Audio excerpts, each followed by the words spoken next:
Ó, quanto amo a tua lei, é a minha meditação em todo dia. Tu, pelos teus mandamentos, me fazes mais sábio que meus inimigos, pois estão sempre comigo. Tenho mais entendimento do que todos os meus mestres, porque medito nos teus testemunhos.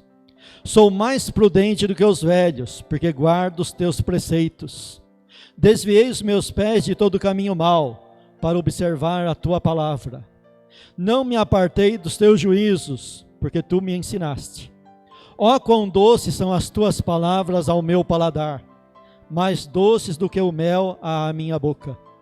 Pelos teus mandamentos alcancei entendimento, pelo que aborreço todo falso caminho. Os irmãos podem tomar assento.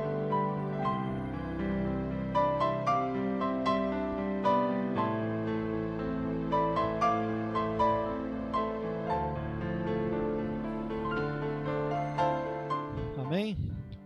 O Salmo de número 119, qualquer lugar que você pegar ele tem 175 versículos. E qualquer versículo que você lê, vai te remeter a um único tema.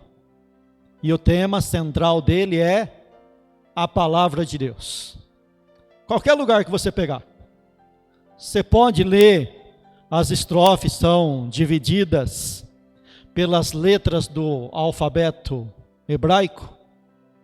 E toda a divisão dele, qualquer trecho que você lê, sempre vai te levar à palavra de Deus. Esse que nós lemos começa: como eu amo a tua lei.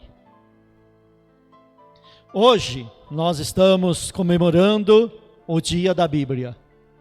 O Salmo de número 119 é um lugar excelente para meditarmos sobre esse dia. Dia da Bíblia, uma comemoração feita em todo o mundo, principalmente pelo povo evangélico, pelo povo protestante. E de onde vem esse costume? Da onde surgiu esse costume? Essa data surgiu em 1549 por um bispo de nome Cranmer, lá na Grã-Bretanha. E ele teve essa ideia dentro de já uma comemoração que a igreja na época fazia, chamada Advento. O que era o Advento? O Advento era uma celebração feita 4 domingos antes do Natal. 4 domingos antes do Natal se promovia então pela igreja na Grã-Bretanha, isso que eles denominavam Advento. E esse bispo teve a ideia então de pegar nesses 4 domingos, pegar um domingo e dedicar ao dia da Bíblia. Qual era o objetivo dele nisso? Qual era o objetivo dele ter lançado no livro de orações do rei? Porque o rei, queira ou não queria, na época era controlador, era alguém colocado como diretor da igreja. Então o bispo lança isso no livro de orações do rei. Então isso se tornou um tipo de lei, como se fosse uma lei. Aquele domingo era dedicado à Bíblia Sagrada, à Palavra de Deus. Qual era o objetivo? Levar os fiéis à prática da leitura da Bíblia. Então, quando estamos comemorando essa data, a aplicação é isso: levar eu e você à leitura da Palavra de Deus, a termos o bom hábito de ler a palavra. Então, se oficializou por um costume, no 2º domingo de dezembro, se comemorar o dia da Bíblia. Para isso, então, se fazia carreatas, se fazia exposições, como é feito hoje. Hoje em dia se faz carreata, se faz exposição, se faz peças, como foi feito aqui, tudo isso voltado para a palavra, para a Bíblia, para levar pessoas a ter o interesse de estar conhecendo essa palavra. No Brasil, o dia da Bíblia passou a ser celebrado mais tarde. Você sabe muito bem que nessa data de 1549, aqui no Brasil só tinha índio ainda, né? Só tinha índio no Brasil. Já tinha começado a aparecer lá os jesuítas, mas, a priori, só tinha índio no Brasil. Mas, no Brasil, começou a ser celebrado no ano de 1850. Mas, entre aspas, abre um parênteses, entre aspas aí, era celebrado de uma maneira bem escondida. Por quê? Porque na época do Império, na época da colonização, quem mandava no Brasil era a linha de ideologia católica. Então não se era permitido levar Bíblia por aí afora. Não era permitido. Então no Brasil começou a comemoração em 1850 com a chegada de missionários vindo dos Estados Unidos e vindo da Europa. Quando começaram a vir os primeiros missionários para o Brasil, eles lá tinham uma certa liberdade, porém, no Brasil não. Eles tiveram que chegar aqui e andar bem escondido, não tinha a liberdade de se levar a Bíblia para cima e para baixo. Então não foi algo assim tão fácil, não foi algo assim, chegando logo de cara. Se você começar a estudar a história do Império aqui no Brasil, começou a haver uma certa liberdade, foi permitido um pouco dos protestantes até fazer igreja, quando começou a vir protestante para o Brasil para trabalhar na linha de ferro. Você vê que em Paranapiacaba, aqui perto mesmo, tem igrejas até hoje construídas naquela época lá. Por quê? Porque veio os ingleses que eram de origem protestante e tiveram que chegar lá e deixar eles construírem igreja ali em Paranapiacaba. Então não foi algo assim da noite para o dia que se teve liberdade. Era algo restrito, era algo que se levava quando alguém saía com a Bíblia na mão, até bem pouco tempo, era xingado, era chamado de aleluia, de uma maneira pejorativa, e a liberdade não se chegou assim da noite para o dia. Mas, pouco a pouco, foi se galgando uma certa liberdade, até chegar no ano de 1948, quando se inaugurou então a Sociedade Bíblica do Brasil. Com a inauguração da Sociedade Bíblica do Brasil, aí então começou a haver uma liberdade e uma difusão, uma propaganda das Sagradas Escrituras em solo brasileiro. E a primeira demonstração pública foi feita aqui na região do Ipiranga, pela Sociedade Bíblica, quando pela primeira vez, no ano de 1948, eles puderam então estampar a céu aberto as Escrituras em solo brasileiro. Até então era perseguido. E para você ver, muita coisa aconteceu, muita coisa foi realizada, e hoje nós temos até uma lei federal decretando o dia da Bíblia no Brasil, que é o segundo domingo. Essa lei federal é a número 10.335 do mês de dezembro do ano de 2001. Vê como progrediu as Sagradas Escrituras em solo brasileiro. E hoje, se você não quiser Bíblia, você baixa no celular. Se você não quiser pagar R$100 numa Bíblia de estudo, você compra uma popular. Se você quiser de graça, as igrejas dão de graça. É só você inscrever, mandam na tua casa. E se você quiser mais facilidade, é só baixar gratuitamente no celular. Se quiser comprar para ficar livre de propaganda, é só comprar uma Bíblia no celular, é mais barato do que a impressa. Veja aonde chegou, e muitas das vezes não valorizamos, não damos valor à liberdade que foi conquistada a duras penas. A duras penas. Então, há mais de 150 anos, o dia da Bíblia é celebrado. O Dia da Bíblia é proclamado com o objetivo de difundir, fazer propaganda, levar principalmente os crentes a lerem mais da Bíblia Sagrada. Certa feita, eu, novo convertido, muito afoito a leituras, comprei livros que falavam sobre a perseguição na cortina de ferro, aonde os comunistas dominavam e era proibidos as escrituras, e a Bíblia só chegava lá através de contrabando. Veja bem, fazia-se contrabando nos países comunistas para a Bíblia entrar, porque o governo não permitia.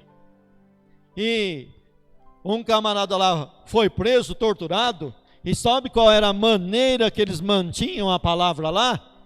Somente através de decoração. Sabe como que eles mantinham a Bíblia lá? Rasgava uma página da Bíblia, lia aquela parte, decorava aquela parte e mandava para o outro. E o outro fazia a mesma coisa, tinha decorado uma outra página, mandava para aquele lá. Sabe que como na época, como muitos pregadores expunham a palavra de maneira escondida, muitas das vezes usando um inário. Usava um inário como tema, como fonte para trazer a mensagem para os seus poucos ouvintes. E alguns desses autores desses livros procurava levar os seus leitores à decoração das Escrituras, porque eles diziam o seguinte: pode vir um dia onde você vai precisar. Pode vir um dia onde a perseguição vai chegar no teu país e você vai precisar, e a única coisa que você vai ter é o pouco que você aprendeu na sua mente das Escrituras Sagradas. E aí vai acontecer aquilo que o sábio Salomão falou lá em Provérbios, né? Para o faminto, todo amargo é doce. Achasse mel, meu filho, come o que te basta, não vá comer demais não, porque você vai se engasgar de tanto comer. Assim é o faminto da palavra, quando encontra a palavra de Deus, sabe? Mas a abundância é uma coisa interessante, né? Leva a pessoa a começar a escolher, e depois não quer mais nada, acha tudo ruim, porque tem abundância, não sabe dar valor à liberdade que tem. Vamos aproveitar a liberdade. Esse dia nos ensina, o objetivo desse dia é nos levar a se dedicar mais à leitura das Sagradas Escrituras. Então a Bíblia, ela é um livro que foi escrita por muitas pessoas embaixo da mão salvadora de Deus. Quem é que escreveu a Bíblia? Primeiro ponto. Primeiro ponto, quem é que escreveu a Bíblia? Se você é um leitor da Bíblia, quando você compra um livro, qualquer leitor, bom leitor, que vai na biblioteca, na livraria ou na biblioteca, ele sempre procura saber quem que é o autor daquele livro. É muito importante saber quem é o autor. Quem que é o autor da Bíblia que você lê, da Bíblia que nós estamos dedicando um dia para ela ser anunciada. Quem que é o autor dela? O autor dela não é apenas uma pessoa, não é uma única pessoa. O autor da Bíblia são várias pessoas de várias épocas, não de uma época apenas, mas de várias épocas. Então, dentro da Bíblia, a Bíblia foi escrita por homens. Autor humano, pessoas humanas escreveram a Bíblia. E ela não começou de maneira escrita. Ela não começou da maneira que nós temos hoje. Ela começa de maneira oral. Sabe o que era? Era uma notícia que alguém presenciou, que alguém viu, aprendeu aquilo, contou para o seu filho, o filho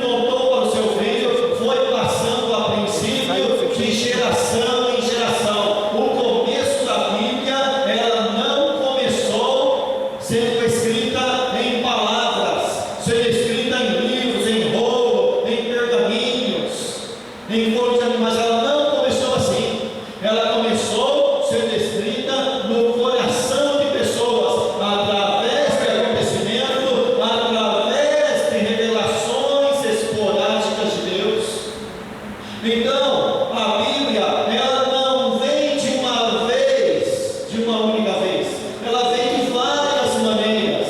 Quando nós começamos a estudar a Bíblia, nós temos que estudar algo que se chama história da salvação. Nós vamos na história da salvação, porque, primeira coisa, nisso daqui, não é o homem que deu o primeiro passo. O homem não tem condições de conhecer a Deus, a não ser através da revelação de Deus a esse homem. Não é o homem que dá o primeiro passo, é Deus quem dá o primeiro passo em direção ao homem, e esse Deus se revela ao homem. Isso na história da salvação começa lá no Jardim do Éden, aonde Deus então dá o primeiro passo ao criar o homem, e depois de criar o homem, toda a tarde Deus vem no jardim. Não é o homem que sai do jardim para ir ao encontro de Deus, é Deus que sai do seu trono e vem até o jardim ao encontro do homem. Então, isso, a história da salvação, ela começa com uma revelação. E isso daí não se dá uma única vez, na primeira vez, ela é de uma vida paulatina. O que é isso, paulatino? É aos poucos, é de pouco a pouco, até chegar em um determinado lugar aonde Deus quer levar o seu povo. Então ela começa de maneira pequena lá no passado e vai aos poucos aumentando. O mistério vai sendo revelado aos poucos até chegar na figura de Cristo. Aí se tem a revelação na sua totalidade, no seu total. Mas para isso foi usada várias personagens, foi usada várias pessoas, vários homens, mulheres, pessoas que fizeram parte da história da salvação, e a vida dessas pessoas então era contada de boca em boca. Você vê na Bíblia não somente homens, mas mulheres também sendo usadas por Deus, e isso ia passando de boca a boca e de pessoa para pessoa até chegar no momento então que Deus traz isso não somente mais na memória, porque agora então a Bíblia deixa de ser de boca a boca e passa a ser então lançada em livros. Então a Bíblia foi escrita por profetas, foi escrita por reis, foi escrita por lavrador, foi escrita por pessoas simples, por pessoas doutas. Tem todo tipo de classe na Bíblia Sagrada. Porém, todos eram salvos, convertidos, purificados, lavados pela pessoa bendita de Deus na antiguidade. Todos homens santos, inspirados por Deus para registrar as Sagradas Escrituras. Ponto 2. Quando foi escrita a Bíblia? Olha, já disse que ela não foi escrita de uma vez toda. Então, quando ela foi, ela começa 1250 anos antes de Cristo, mais ou menos. Ela começa num passado bem distante, a ser escrita na memória das pessoas, a ser escrita no coração das pessoas, e levou-se então vários anos. Aí está o milagre das Sagradas Escrituras, que sendo um livro escrito por mais de 1000 anos, mais ou menos 1600 anos levou a Bíblia a ser escrita, de Gênesis até Apocalipse. Gênesis sendo o princípio, como diz o nome, e Apocalipse sendo colocado como o último livro da Bíblia. Levou mais ou menos 1600 anos, escrito por autores diferentes, porém ela converge no mesmo tema, mostrando uma mesma direção, tendo como centro uma mesma pessoa, que é a pessoa bendita do Senhor Jesus Cristo, trazendo uma história que se chama História da Salvação.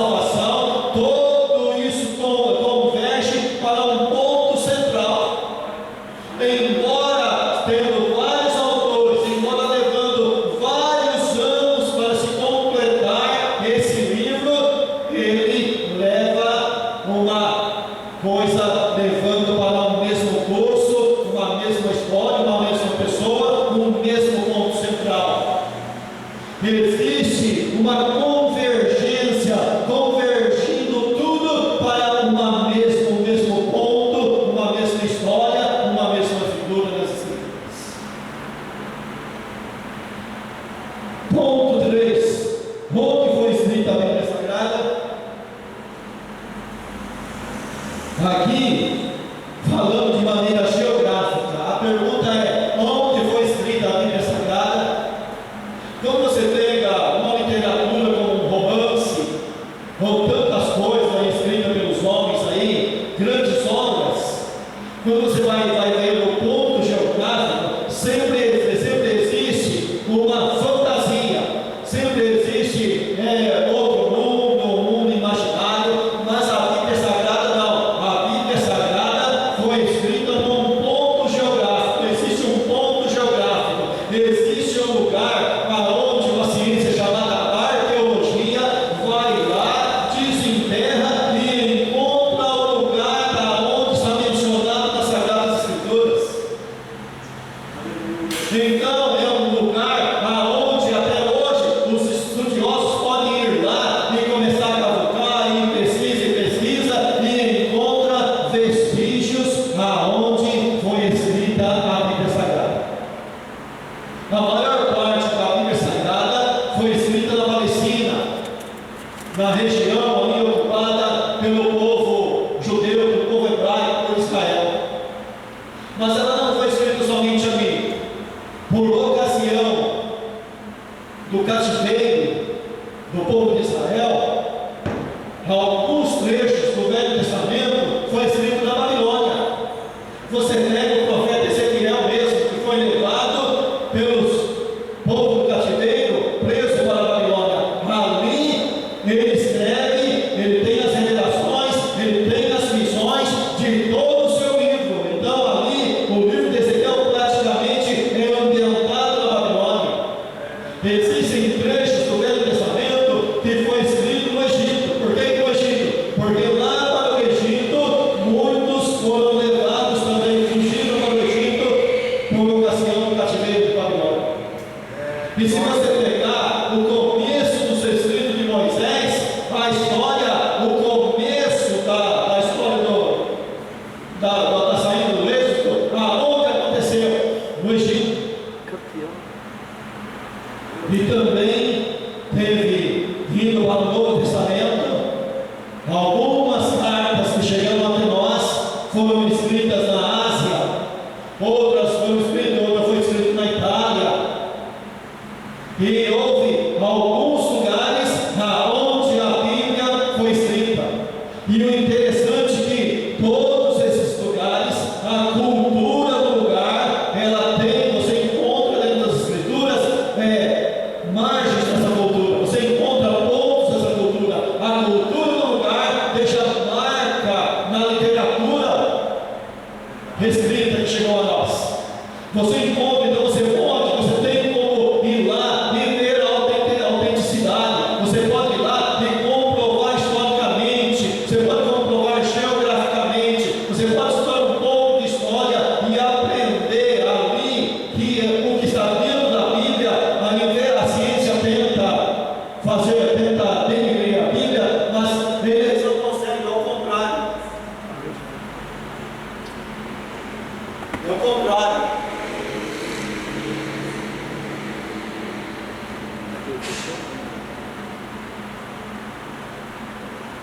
A ciência às vezes tenta denegrir a Bíblia, mas se você prestar atenção mesmo, a ciência faz ajudar a comprovar a Bíblia.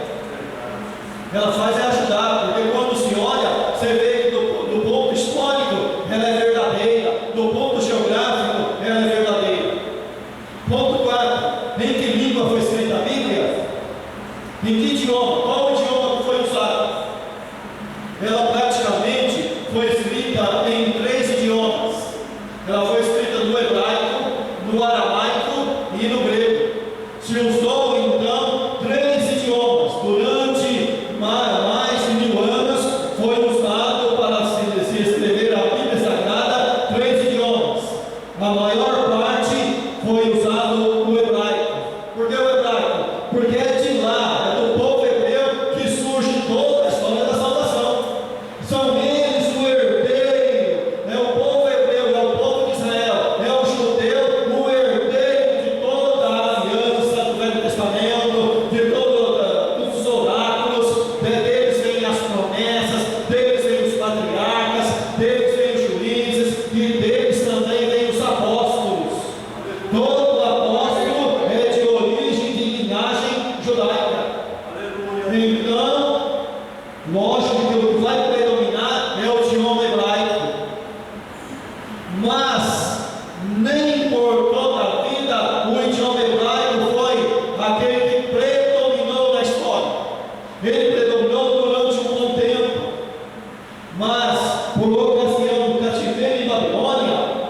Os judeus que foram levados cativos, passados alguns anos, começaram a ter que aprender o idioma onde haviam sido levados. Então eles aprendem agora um segundo idioma, que é o idioma aramaico. Então, por ocasião disso, muitos dos judeus agora já não entendiam, já não falavam mais o hebraico. O hebraico começou a ser usado apenas dentro das sinagogas, apenas entre famílias, mas no mundo normal se usava dois idiomas, o aramaico e o idioma grego. Então se criou escolas que dentro da Bíblia nós conhecemos como sinagoga, aonde tinha um judeu, tinha uma sinagoga. Para quê? Para ensinar o hebraico, para levar o judeu a ler o Velho Testamento no hebraico. Mas ao mesmo tempo foi escrito alguns trechos do Velho Testamento em aramaico. Foi uma porção pequena, mas se escreveu alguma coisa em aramaico. Mas depois disso, além do aramaico, o que passou a predominar foi o grego. O idioma grego foi um idioma, como o inglês hoje, o idioma grego passou a dominar então o mundo antigo.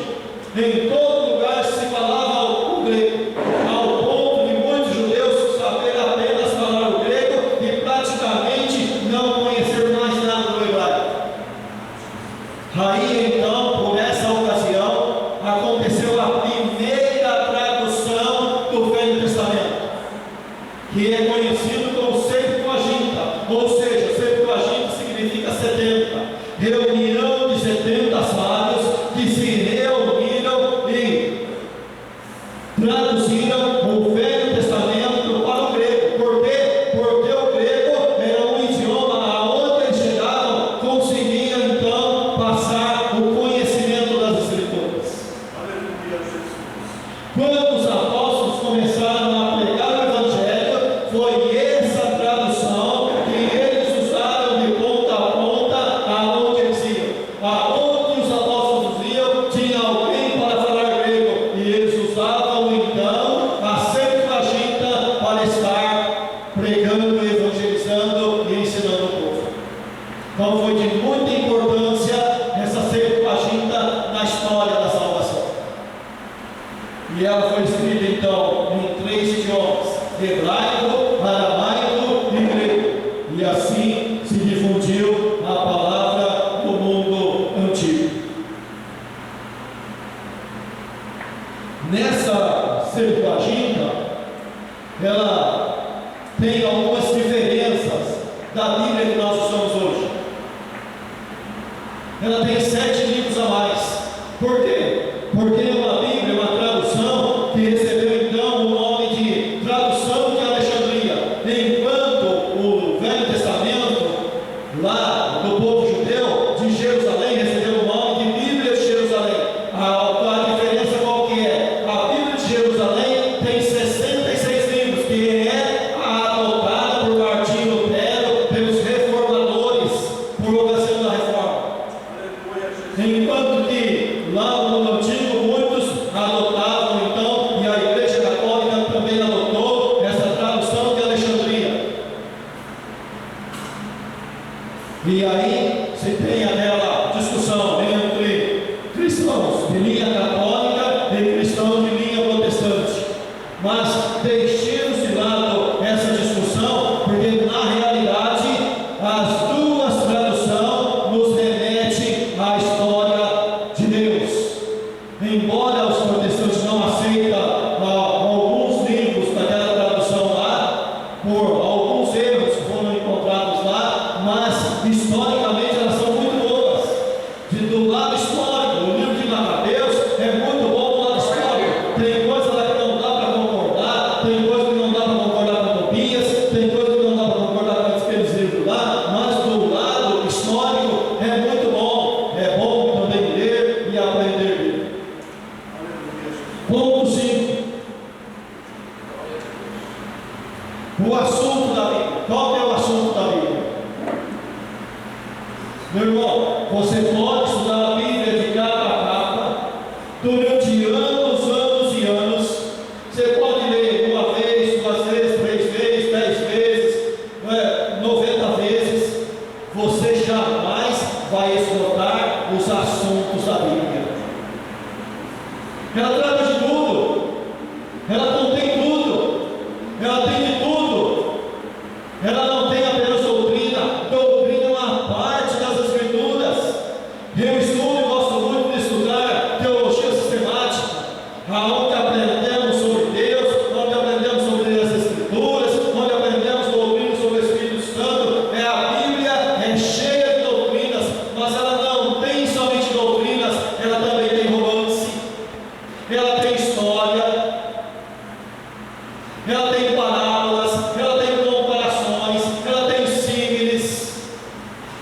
contém de tudo dentro dela.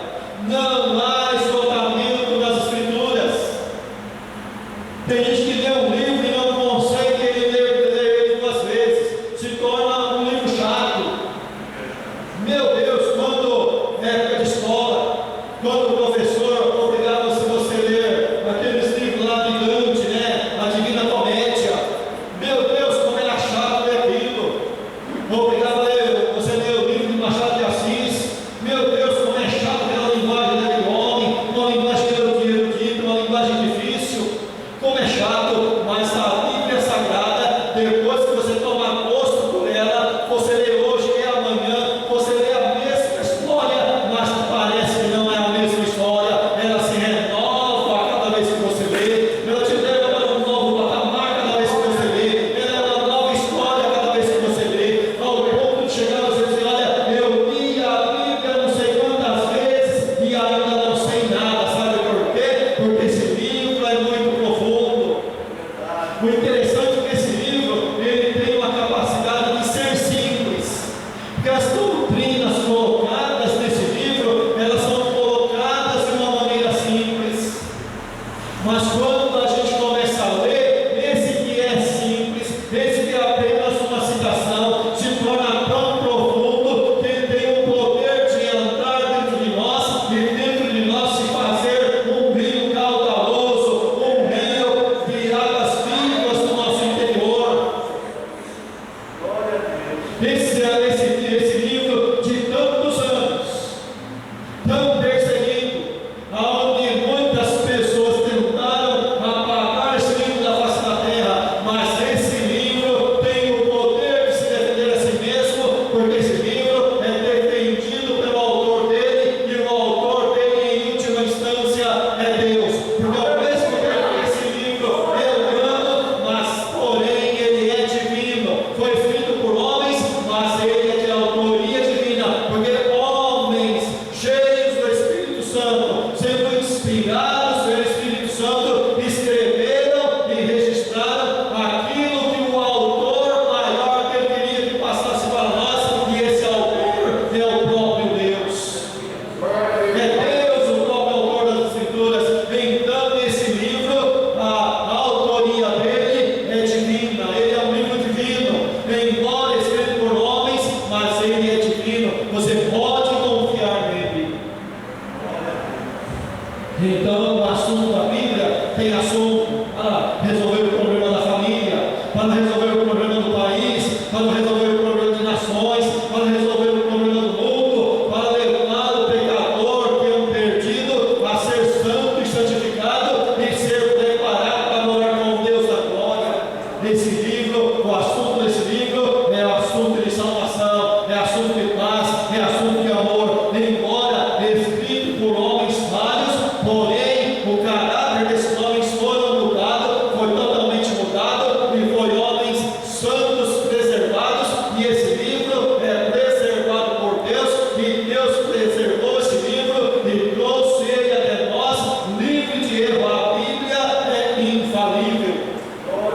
Alguns homens pegaram para si esse termo infalível. Por exemplo, o Papa criou a lei, a Igreja Católica criou a lei que o Papa é infalível. Mas esse título é um título dado somente às Escrituras Sagradas. As Escrituras Sagradas são infalíveis. Por quê? Porque é a palavra de Deus. Glória a Jesus. Então a Bíblia, ela é pregada para nós. E como diz o salmista: ó, como amo a tua lei. Eu amo a tua lei. Eu gosto da tua lei. A tua lei é o meu prazer. A tua lei é o meu lazer. Quem que não gosta de um lazer? Mas o salmista estava falando que a lei de Deus é o lazer dele. Então essas Escrituras, como que nós podemos saber que essas Escrituras é confiável? Porque elas foram inspiradas por Deus. O interessante é que nós temos 3 pontos para dizer que a Bíblia é verdadeira: a evidência histórica, a evidência interna e a evidência experimental. Três evidências comprovam que a Bíblia é verdadeira. A evidência histórica, onde nós vamos na história e vemos que a história é realidade. A evidência interna, onde nós vamos dentro dela e vemos que realmente ela é o que ela diz ser. E a evidência experimental, que é a evidência maior que vem para nós, que é a evidência da experiência. Isso foi ilustrado dentro de um livro de doutrina das Escrituras, onde é contada uma história de um homem que mandou um garoto ir até a farmácia e comprar uma substância chamada fósforo. E o garoto foi até a farmácia e pediu a substância chamada fósforo. O farmacêutico foi até um pote, abriu aquele pote, pegou um pó, colocou no embrulho, embrulhou aquele pó e mandou de volta para o comprador. Aonde está a evidência histórica? A evidência